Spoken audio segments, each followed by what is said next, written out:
morning and welcome to Sports Talk on Atlantic Television Network. My name is Kingsley Mano and I'm very happy to be here this morning to bring you up to speed with the latest happening revolving around the world of sports. At top on our menu this morning, Nigerian boxers set for Olympic qualifiers in Senegal.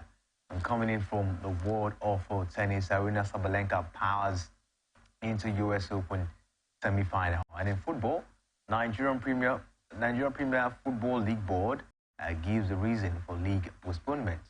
These and many more will be yours after this short timeout. Please stay with us. Maketadon.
The Sports Talk on Atlantic Television Network. And joining me on today's edition of the show is Kingsley Woke, a man you know so well. Good morning to you, Woke, and welcome to Thursday edition of Sports Talk. Yeah, good morning, Kingsley.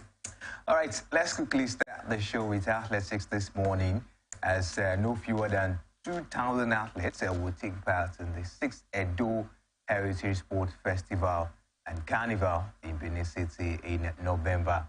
Chief Executive Officer of Heritage and Sports Colony International, Ms. Adinka Afolabi, said that the event was aimed at promoting cultural tolerance and unity in the state. She said the fiesta is a blend of contemporary and traditional components with the aim to promote cultural tolerance and unity in the state. Events that will be competed for are Ayo, traditional wrestling, chess, karate, five-a-side football, and athletics. There will also be daily outdoor dance, music fiesta, spelling bee competition, Miss Preset International pageant, rescue acquisition, cultural carnival parade, and a trade fair. What do you make of this one, of course, coming down in Edo State, Woke?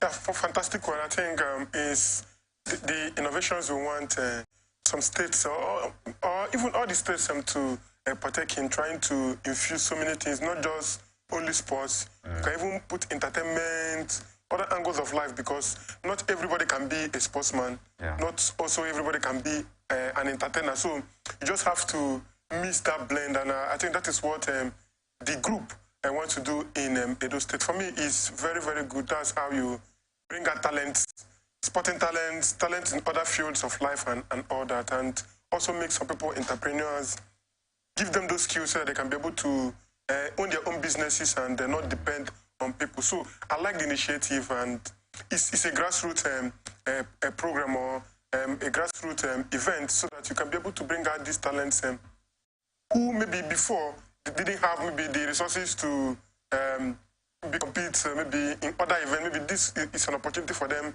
for people to see them, to see what they can do and all that. So for me, I like this initiative, and I want it to be a continuous thing, not just maybe every November in the state, or maybe just be a continuous thing, and not just only those states. Other states should emulate from this, because that's how you improve people's life. That's how you give value to people. When you bring those things to them and allow them partake in those things, there'll be learning and all those things, and people will be grateful after that. Interesting one from the state government, and look forward to see how this one, of course, will pan out, come November. Let's stay away from that as we take a look at the Olympic qualifiers. And now head off for the Paris 2024 Olympic boxing qualifiers. 9 boxers departed the shores of Nigeria yesterday for Dakar, Senegal, venue for the event. Over 20 boxers have been camping in the last few days, getting ready for the qualifier that will commence this weekend. After thorough training, 9 boxers consisting of 3 males and 6 females were picked to carry the Nigerian flag in Senegal. Now, the African Olympic boxing qualifiers is scheduled for September 9th to 15th, 2023.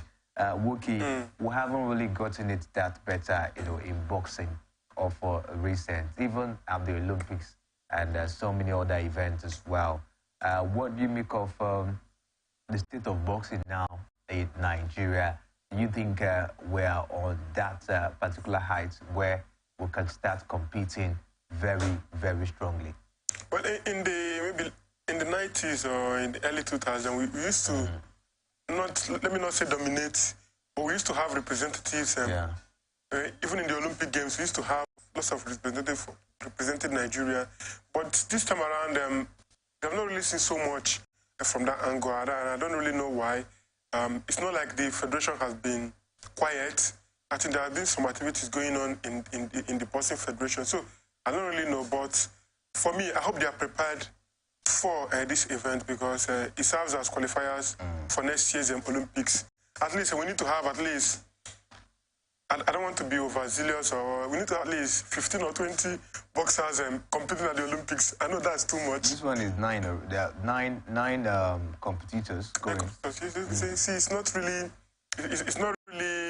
that good. And even the 9 competitors that will be going, we're not even certain that none of them will even qualify for the Olympics. So we need to have at least a reasonable number competing. But it's good they are going for the qualifiers. And let's see what will come out from the event, whether we'll have a representative for the Paris Olympics in 2024. We look forward to see what comes up, from these qualifiers for Nigerian boxers. We hope that the Boxing Federation, they've been able to put things, right for these boxers, of course, to go down there and get the tickets for the Paris 2024 Olympic. It should be, very, very interesting to see Nigerian boxers at the Paris 2024 Olympics. Let's stay away from that as we take a look at basketball on the show. Now, the big arena in Kigali, Rwanda, is ready to host female players from Nigeria and 14 other countries in the 2023 FIBA African Youth Camp. FIBA Africa is making a point of continuing its development projects this year. And as part of this initiative, the FIBA African Regional Youth Camp will take place in 2023 after 2 successful editions in 2021 and 2022.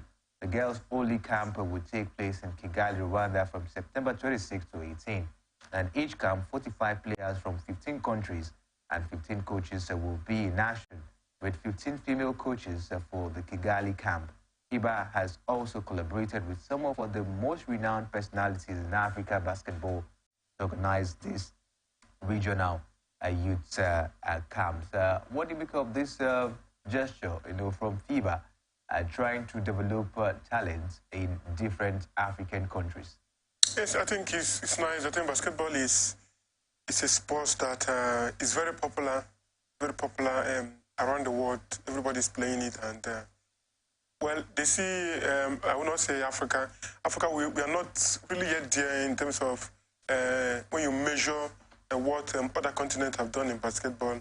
We are still trying, and we're still coming up, and it's good. They bring these initiatives to Africa to see how they can develop basketball in the continent. And yes, Rwanda, Kigali, to be precise, have shown that in recent times they can even host events. We have seen them host so many events in basketball, and for me, bringing it there is a very good initiative. Let's see what comes out from this camp, and let's hope that talents are being nurtured doing this camping exercise. All right, so let's see how this one, of course, will go feedback, trying to, of course, nurture talent in Africa. And I think for me, this is a very good development, when it comes to basketball down in Africa. This is the process where they have to catch them young, from different regions. And then tomorrow, they can become global stars at the end of the day. Let's talk about table tennis, as we hear that International Table Tennis Federation has intensified its hard work to discover fresh talents for the continent. The Ping Pong Federation yesterday announced the host of the 2023 African Youth Training Camp, and the federation announced Cairo, Egypt as the venue for the youth training camp, and the initiative will be bankrolled by the Chinese Table Tennis Association. The deadline for entry is September 14th, while the camp will be held from October 14th to 20th at the Dr. Hassan Mustafa Complex in Cairo. But let's stay away from table tennis as we take a look at the big one currently ongoing down there in the United States of America. It was such an impressive one for second seed Aryna Sabalenka as she reached the U.S. Open semi-final for the 10th successive year with a dominant win over Chinese 23rd seed Zheng Qinwen. Sabalenka, who learned earlier this week she will be the new world number one after the tournament won 6-1, 6-4, and the 25-year-old from Belarus has never gone on to play in the New York final, and she will meet the winner of the quarterfinal between Wimbledon champion Marketa Vondrousova and Madison Keys. That game has been concluded already. We'll get to that, but okay, first of all, what do you make of the run of Aryna Sabalenka in this U.S. Open? Well, I think when you look at her performance in the last 3 editions of the U.S. Open, I think she has always done very well, and making sure she's always in the last 4 of the event. The only problem she has had is not winning the tournament, even getting to this stage in the last 3 editions. And for me, this is like a big opportunity for her. For during the week, she also, due to the rankings and the points that she has gathered, she was told that no matter what happens now, you will be the new world number 1 after the U.S. Open. So that extra motivation, that ginger is already there for her. She's trying everything possible to get to the finals of this competition. Good one for her. I think she's been there this year, at least. She has tried to be somehow consistent this year. I think trying to go toe-to-toe with the Polish tennis player Iga Swiatek. I think she has even been more consistent than her, and I think it's one of those things, and she knows that this is like a good thing for her. She just has to do very well. The semi-finals, it will be very tough for her against the home favorites, and so let's see how it goes for Aryna Sabalenka. What do you make of it? You came up with the news this morning that Marketa Vondrousova, she has been defeated by Madison Keys. What do you make of that one? Vondrousova, of course, she was hosted out by Madison. People said, okay, you can do it in the U.S. Open, but she has tried already.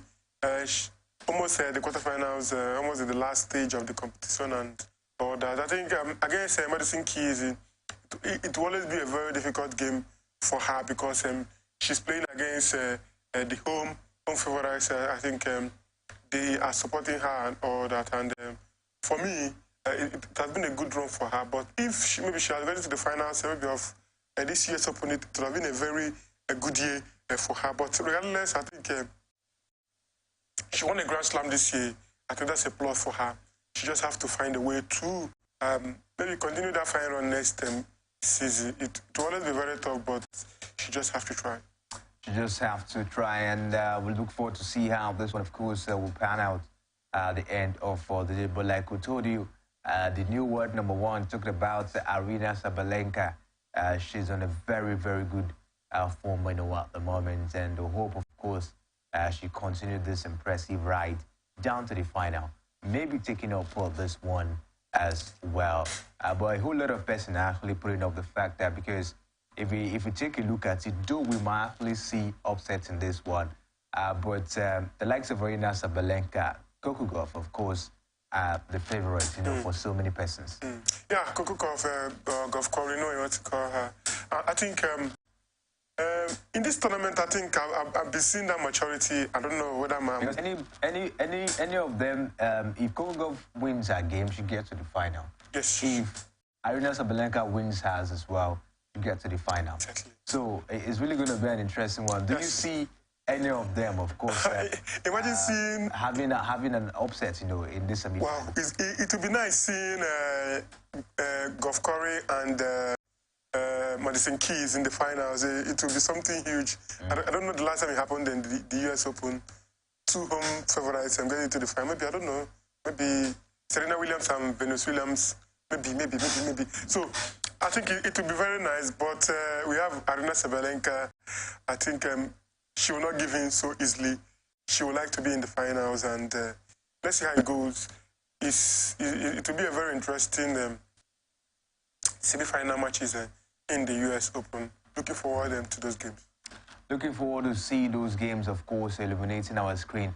It promises to be an interesting encounter to watch out for, talking about the US Open. Now, still talking about the female category, four-time Grand Slam champion Naomi Osaka aims to compete at January Australian Open and play way more tournaments than she used to when she returned after giving birth. The Japanese former world number one announced her pregnancy in January and had daughter Shai in July.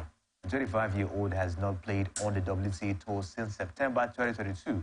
And when asked if she had a set schedule for 2024, she replied, she said, "It is definitely way more tournaments than I used to play." So, Naomi Osaka, she's really, really ready for 2024. Yeah, she has a child now, and I think that's even a joy for her. And I think she needs to go back. This is what she knows how to do, to play tennis. And yes, I know giving birth and coming back is not always very easy, but we have seen people give birth and come back and win trophies. And so let's see how it goes for her. I think it will be very nice to see her again. She used to be very fantastic on the court, and she had issues before giving birth. Let's see whether those issues have gone past her, and it will be nice to see her on the court next year. I think she's a tennis player that everybody loves, and let's see how it goes for her. Interesting one as it is, but do you see her bouncing back, strongly? We've seen some of these tennis players after giving birth, they normally give, their best, as it is. And don't forget, just like you mentioned, the issues. She was having a mental health issue even before she got pregnant, and she was not really finding it very, very easy, with her games, on the court. How better do you see Naomi Osaka, coming back next year? Well, I think before she comes back, I think there'll be a lot of training. She'd like to get back to fitness, and also she'll have people advising her, psychologists and all that. And for me, yes, she will come back, and if she's determined that she will also achieve some of the things because of the inconsistency in the WTA, I think anybody that is very determined and in good shape can really achieve something. And for me, I think her coming back will be a very good one for the WTA. I think she's somebody that knows her tennis, and let's see how it goes. Let's see how it goes, of course, for Naomi Osaka. I look forward to see an interesting comeback as well from her Let's take a look at the male category as Daniel Medvedev reached the U.S. Open semi-finals after beating Andrew Rublev in a hot and humid conditions that he said would cause a player to die. The third seed appeared to struggle with his breathing, but beat his fellow Russian 6-4, 6-3, 6-4 yesterday. Now, after the game, he said one player is going to die, and you're going to see. He said into a camera during the match in New York. Medvedev faced Carlos Alcaraz next after the defending champion beats Alexander Zverev 6-3, 6-2, 6-4 in that one. Spain Alcaraz, whose 20 years of 5 break points on his way to an efficient victory over the German 12 seed. Both men's semi-final will take place at Flushing Meadows tomorrow, and Serb Novak Djokovic bidding for a record-equaling 24th major title to face young American Ben Shelton in the first match. So, really an impressive one, but was a very, very, terrible match for the man talking about Medvedev due to the weather condition. But he was able to get past, of course, his country man in that particular one. So, Medvedev is true, and he will be in action against the man, Carlos Alcaraz. How do you see the semi-final panning out? Yeah, fantastic one. I think the three, the world number one, world number two, and world number three, all excellent the draw. And for me, it's very fantastic. And let's see how it goes. Carlos Alcaraz and Daniil Medvedev, it will be a very big matchup. And for Novak Djokovic and Ben Shelton is a surprise package for this year's Open. At least he has, this season, he has shown that he can be the next big thing. And for me, it will be an interesting semi-final matches doing this US Open. And let's see how it goes, especially Carlos Alcaraz and Daniil Medvedev. It will be a very big matchup. A very big one, of course, to watch out for Alcaraz, Medvedev, Novak Djokovic against Ben Shelton. Let's see what comes up from there. Can Ben Shelton put an upset against Novak Djokovic? And Carlos Alcaraz, will he continue his impressive form against the man, Daniil Medvedev? We'll keep our fingers crossed and see how this one, of course, will pan out at the end of the day. Let's talk boxing on the show as promoter Frank Warren has officially appealed to the WBA for Dana Dubois' loss to Alexander Usyk to be ruled a no contest and that a rematch shall be ordered. Brighton Dubois, 26 years, floored heavyweight champion Usyk in the 5th round in Poland on 26 August, but the punch was declared a low blow by the referee. Ukrainian Usyk, who's 36 years, then stopped Dubois in the 9th round to retain his unified heavyweight title. Warren confirmed to newsmen that the appeal was lodged on Tuesday. The WBA acknowledged the appeal in a statement posted yesterday, adding any decision made regarding the situation will be made under WBA rules and communicated in a timely and appropriate manner. Now, if the decision is not overturned, the promoter hopes the sanctioning body could still order an immediate rematch as well. Okay, what do you make of this one? Dubois still not satisfied with the judgment, of the officials in that bout against Alexander Usyk. He thought he would have won that particular encounter, especially, the blow he gave to Usyk, which was actually tagged as a low blow because Usyk went down for about 4 minutes and you're not expected to stay down, for that amount of time. And then the Dubois coming up to say that, the match that the referee, of course, didn't actually put up the best of decision, in trying to officiate that particular bout. What do you make of it? And his promoter, Frank Warren, is calling for a rematch. Well, if they have looked at maybe the incident, what happened, and they feel that they were robbed, I think they have a very good case, and they have already lodged a complaint, and let's see how it goes. It's other things that happens, but so many things, and I think the WBA will look at the incident and see how they can be able to get it right again, maybe after these mistakes. I think it happens, and so but if they feel that he has a case, I know that maybe the match might be overturned, maybe there will be a rematch and all that. But if they really feel that the case is genuine, I think the WBA will look into it. All right, let's see how this one, of course, will pan out in the coming days. Will there be a rematch? Let's see if, of course, the camp of Dubois will get what they want at the end of the day. We'll take a short break now, and when we come back from this break, we'll dive straight into the beautiful world of football. Please stay with us.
welcome back as the Sports Talk on Atlantic Television Network. Let's move straight to football as things, and we'll start with the Nigerian Women Football League.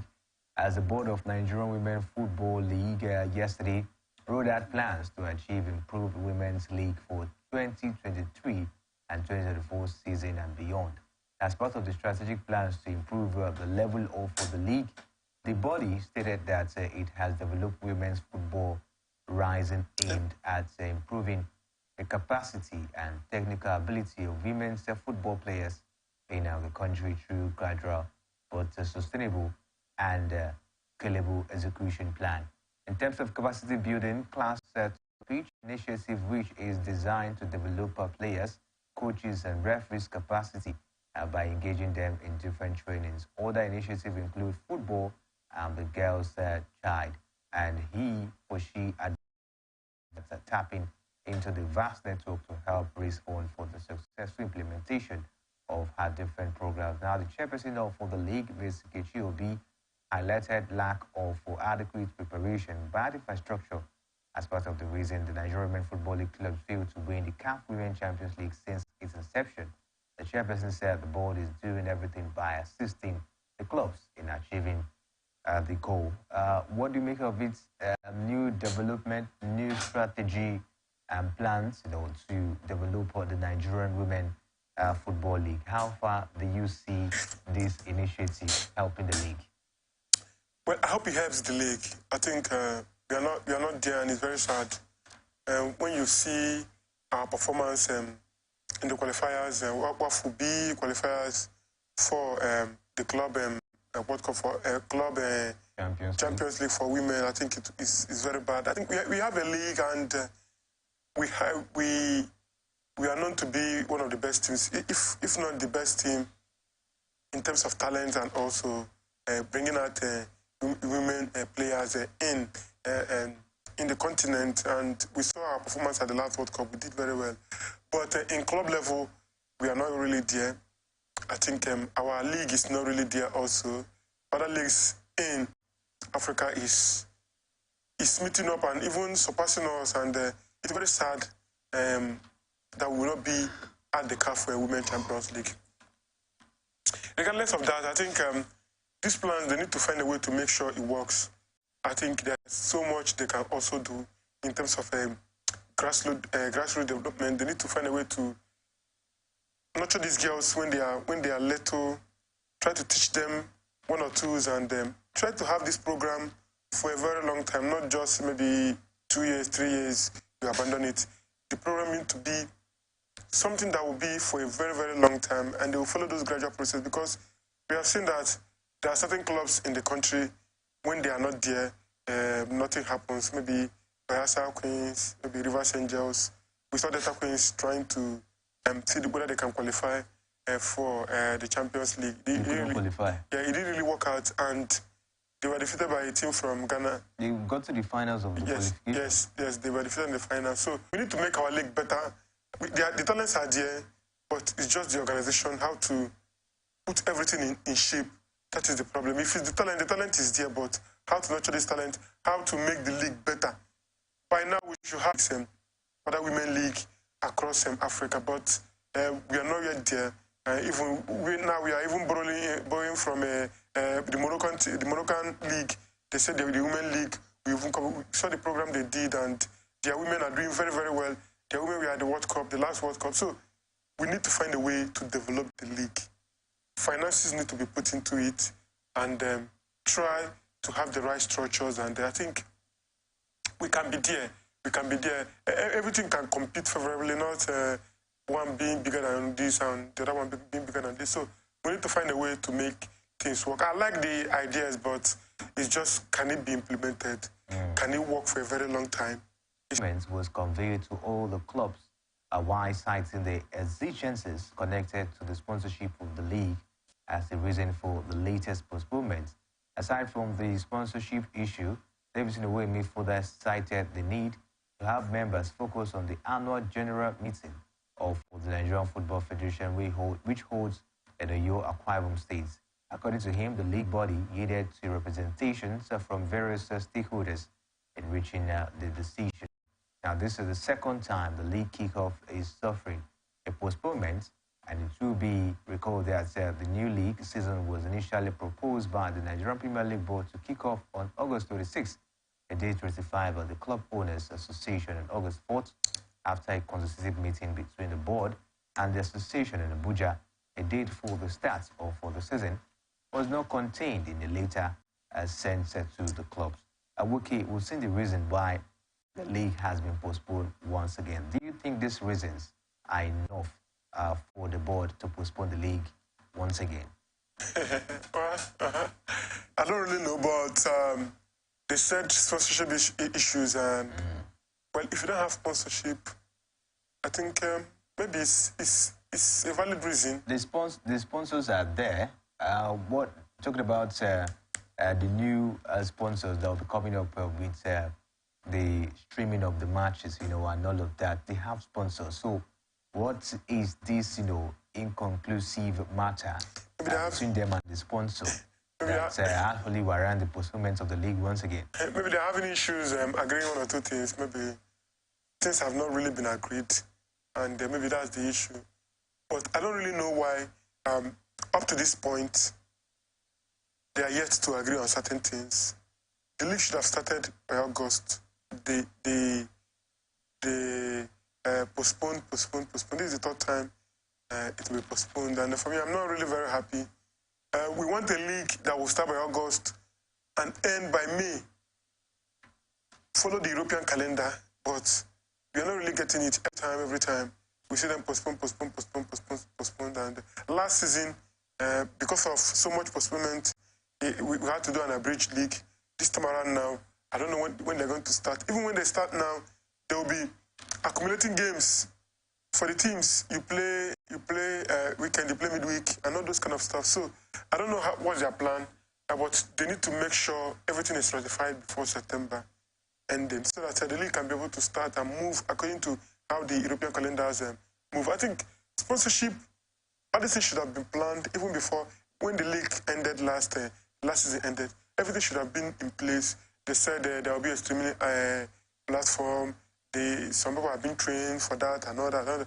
I don't really know. I don't really know their problem. So they need to find a way to make things work. This is our league. The clubs are ready. In fact, all of them are in pre-season waiting for the league to start, and now you're telling them that it has been postponed. It's not really that nice. It's not really that nice. So let's see what happens in the coming days. Maybe after the AGM, maybe they'll be able to ratify the issues and see how they can start the league. Even though the league is not up to scratch, at least let them start. Let them start something. Let's manage it like that. I don't say with the league, nothing come out, but at least let's manage it like that. When we see that our league is out there, at least we are happy. At least we have a league that is going on. All right. Still talking about the Nigerian Premier League, we hear that the governor of Enugu State, Dr. Peter Mba, has promised to return Rangers International back to the Nnamdi Azikiwe Stadium before the end of November. The governor made this known while delivering his speech yesterday, which marks his 100 days in office as the governor of the state. The Flying Antelope have been playing their home games outside the Awka Township Stadium in Awka, the Anambra State's capital. Recall that the governor last month appointed UEFA and FIFA licensed football manager and administrator Amobi Ezioko as the club CEO and general manager. The governor as well announced Lord Ikwerimadu as the state commissioner for youth and sports. So in the coming days, talking about Rangers, they might be going back, of course, to their stadium. And I think this will actually make the fans of Rangers to be happy seeing the home team, of course, playing down there at home. Away from that, we hear that the Confederation of African Football yesterday approved the Adokia Besimaka Stadium in Port Harcourt as Rivers United home ground for the preliminary round of the CAF Confederation Cup. The Nigerian 2022 and 2023 champions played all their group stage matches in the 2022 and 2023 CAF Confederation Cup at the Gosla Pavi International Stadium, Uyo. CAF then stopped Stanley Guma's side from using their original home ground as it failed to meet the required standard to host international matches. Now, the Pride of Rivers have met the requirements, haven't finally returned to play in front of their home fans as it got CAF approval to host the preliminary round in Port Harcourt. Okay, this is a cheering news for Rivers United and their supporters. Yes, we saw them play in Uyo during the last time, and it's good now that they will come back and to their home turf. And for me, a good one at least. Play in your home stadium, the fans will be there for you and all that. So for me, I'm very happy that they are back, and let's see how they go, or whether they go far in the CAF Champions League, Confederations Cup. I mean, yeah. The Nigerian representative in the 2023 and 2024 CAF Confederation Cup will face Echelu Filante of Burkina Faso on the 17th of September in Burkina Faso in the qualification round for the group stage, before staging the second leg in Port Harcourt. And we hope and pray that Rivers United, of course, they will be able to get past the heights, of course, they actually put up last time. Let's take a look at the camp of the Super Eagles of Nigeria. The Super Eagles camp in Uyo came alive yesterday with the arrival of all 23 invited players. The new invitees, Gift Urban, Victor Boniface, and Jordan Tohoria were among the early arrivals in camp. Francis Uzo, Adele Adebayo, Tyron Oboyi, Bruno Yemichi, and Simia Jai also arrived at camp in the morning yesterday. They were later joined by the likes of Kelechi Iheanacho, Moses Simon, Samuel Chukwueze. The team will have the first training section later tonight at the practice pitch of the Gosler Pabio International Stadium in the Uyo. And the encounter against Sao Tome and Principe will take place on the main turf on Sunday. So, Belgian players, are in camp, as it is, and I tell you, it's getting interesting. And training, of course, as well in top gear ahead of that, game against Sao Tome and Principe. Okay, what do you make of, the players being called for this particular encounter? I think the major players, these players we know for the Super Eagles, and it's good they are in camp already. Wednesday was the deadline, and they were able to meet up the deadline. And for me, it's very good that all of them are there in Uyo. And the game is, I saw the table. They need to win the match to top the group. But even though they have qualified, they just still need to win to qualify to top the group. And let's see how it goes for them.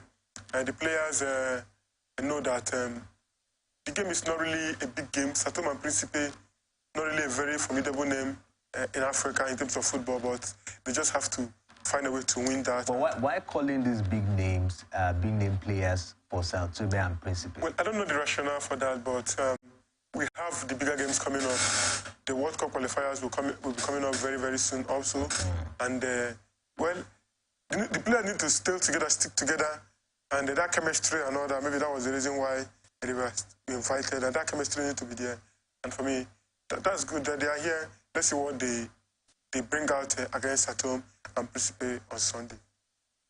Coach Joseph Pesera has been heavily criticized for not inviting the home base players, that's the Nigerian Premier League player. At least in such kind of encounter, this is where you experiment more with the home base players, that's the players from the Nigerian Premier League. This is where the strength of the league is being tested. Yes, well, why don't you leave at least 50% of the squad should be the home base players? That's that for me. That I think the league have not even started. You said that the league has been postponed. Yes. That means the players are not active. They are not playing. It doesn't mean they can't, even though they have been defeated against Sao Tome and Principe. The energy level is not there. They have not played since the league ended, was in May or June. They have not played a competitive game. Some of them, maybe the people that have played in the CAF Champions, maybe the Enyimba, Remo Stars, I don't know about Bendel Insurance. But they have not really played competitive games. So you can't invite people that the coach doesn't even know the player that is in form and the player that is not in form. So you don't expect a coach to invite players that he has not even watched this season currently So it's better you go on with the people that you know. And for me, I have no issues with that.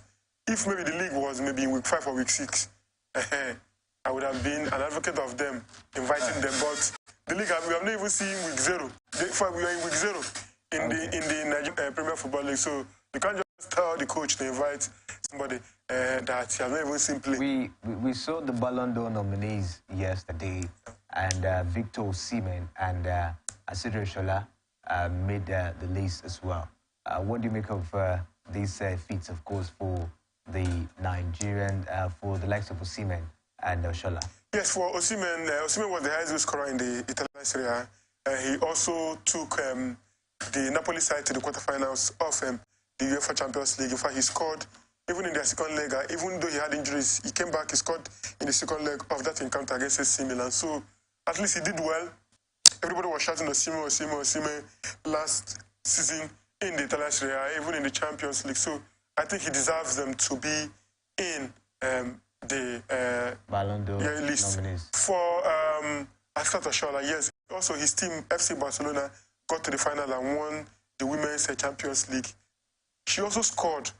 She was one of the highest goal scorers in that competition. So, yes, it's always it's good to recognize somebody that did very, very well. And I think that was why their names appeared on that list. So we'll see how it goes. If, of course, they will finally come up in our top 3 or probably the winner of this one. But no, I don't think it will happen.